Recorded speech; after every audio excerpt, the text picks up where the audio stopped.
Hello everyone, I'm going to make a quick one today. I want to talk about video games, which is, hey, most people probably grew up playing video games to some degree, and I think if you didn't own your own game system or your own personal computer, you probably had a friend that did. You'd go over to their house and, do some split screen or even online over the headset, which kind of changed my entire generation growing up. We didn't, well, I'm only speaking for my group here, right? But we didn't go out riding bikes through the forest, riding bikes into town, going to the mall, going to the movie theater. We went home, got on our headset, talked some mad shit, and shot at each other.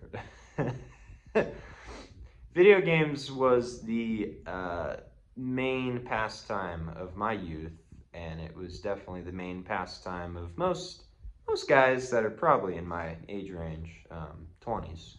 So you gotta eventually kind of draw the line in the sand, like, getting all these camos on Call of Duty, is this important at all? Or is this actually like totally stupid?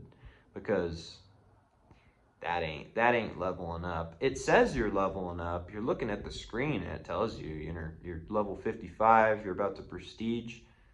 But are you leveling up at all? You could put hundreds of hours into a video game and yet you still look the same. Yet you still have the same amount of money, or actually less. And yet your mental capacity hasn't grown at all. So you got to be careful. Video games are a very slippery slope, and I think it's actually become far too normalized that people just play video games when they get off work. They go home and then they just stare at a TV.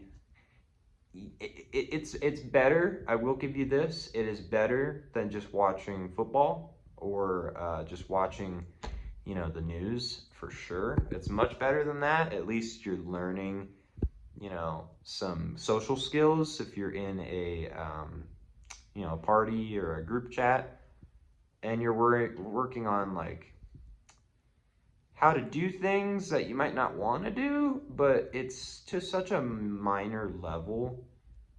Video games can be very problematic, especially for young men, I think.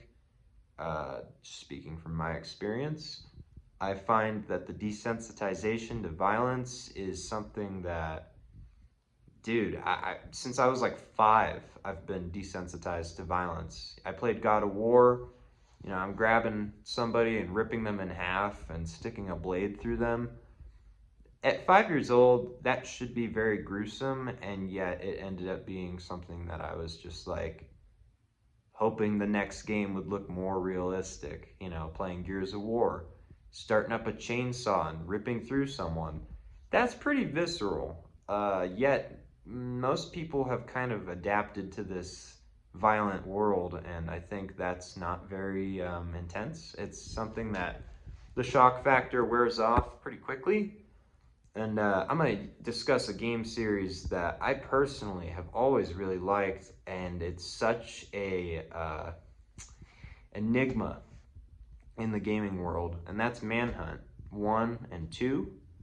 Oh my goodness, those there's a reason we never got a third one, and I find that it was definitely cutting the edge. Now, 2007 was when the last one was released, so you can only imagine the graphical fidelity was not too supreme. But even for its time, the surreal nature of like this game is giving you the full creativity on how to kill someone, and the reward and the objective is to create the most gruesome killings possible. And that's crazy. I mean, that's crazy. That really is. Yes, the game was, both of them were heavily censored and they faced a lot of flack at the time. But now it's 2025, it's years later. We have GTA 6 coming out actually later this year. And that is going to be the next big push, I feel, between violence being so real, we can't discern it entirely. You know, the game has totally taken a realistic appearance. The visuals are super real. You know, I'm sure the amount of weapons and the amount of things that you're gonna do, it's okay if you're older. I'm gonna say that. It is okay if you're older and you're developed. But if you were going through high school like me and you were playing GTA 5 at like 13, 14, 15, or I guess that's middle school, but you know, at freshman year, that's a little early. That is a little early to just be super down that road of like, yeah, this is okay. Because in real life, those kind of actions obviously aren't glamorized. They're quite horrible, and we usually face punishments for such things. But the video games have a reverse effect where it's better. The worse you are, the more gruesome, the more vicious you are, the better. And that's you know, you gotta wonder what can that do to your brain. I think it's definitely something that you need to take into consideration. I'm not saying to quit playing video games completely, and if you're young watching this, I looked at my analytics, and you're not, for the most part. It looks like I appeal to the older audiences, but you really, okay, yeah, even if you are in your 30s, 40s, 50s, you know, video games are something that you should have discernment. You know, okay, I enjoy playing this game. I enjoy it. I love Halo. Halo's a series that I always really loved, but you have to have some discernment for like, okay, this is kind of praising some very, very terrible things. I need to make sure in my own life I don't end up praising terrible things.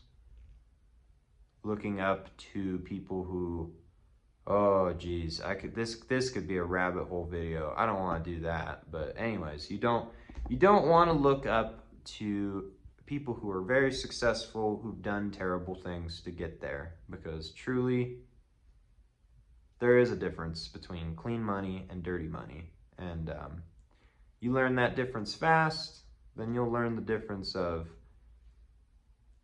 what I reap will be sowed, because if you just cause nothing but horrible things, selling drugs, selling etc., you know, do I even need to say the things? You know what I'm talking about. That was probably influenced by the video games at a young age, and you may not realize it, but it did have an impact. So be wary of what things you entertain. And I'll leave you with a quote for the end of this one, but it is a mark of an intelligent mind to entertain an idea without accepting it,